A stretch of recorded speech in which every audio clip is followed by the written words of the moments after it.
प्रणाम। हमारे चैनल में आपका स्वागत है। हम एक भोले बाबा का बहुत प्यारा सा गीत गाने जा रहे हैं।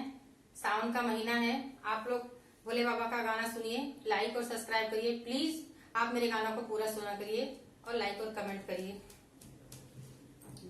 भोले कैसन तोहार रोजगार बा, लागल दिल हमार बाना।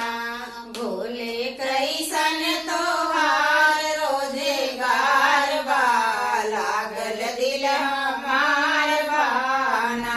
गौरा बर जय बार बार छोड़ दा बसा का व्यापार। गौरा बर जय बार बार छोड़ दा बसा का व्यापार। दुरिया खींचत खींचत हथवा लाले लाल बा, लागल दिल हमार बाना।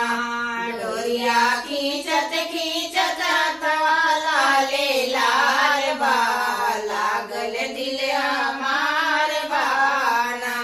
गौरा बर जय बार बार छोड़ दा भंगिया का व्यापार। गौरा बर जय बार बार छोड़ दा भंगिया का व्यापार। भंगिया पीसत पीसत हथवा लाले लाल बा, लागल दिल हमार बाना।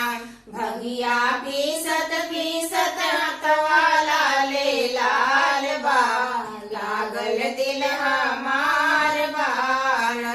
गौरा बर जय बार बार छोड़ दा डमरू का व्यापार। गौरा बर जय बार बार छोड़ दा डमरू का व्यापार। डमरू पीटत पीटत हथवा लाले लाल बा, लागल दिल हमार बाना। डमरू पीटत पीटत हथवा लाले लाल बा, लागल दिल हमार बाना। भोले कैसन तोहार रोजगार बा, लागल दिल हमार बाना।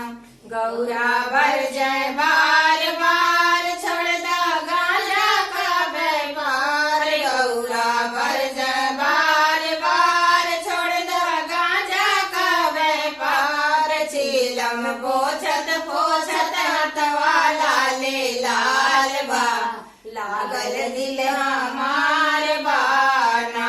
चीलम पोछत पोछत हथवा लाले लाल बा, लागल दिल हमार बाना। भोले कैसन तोहार रोजगार बा, लागल दिल हमार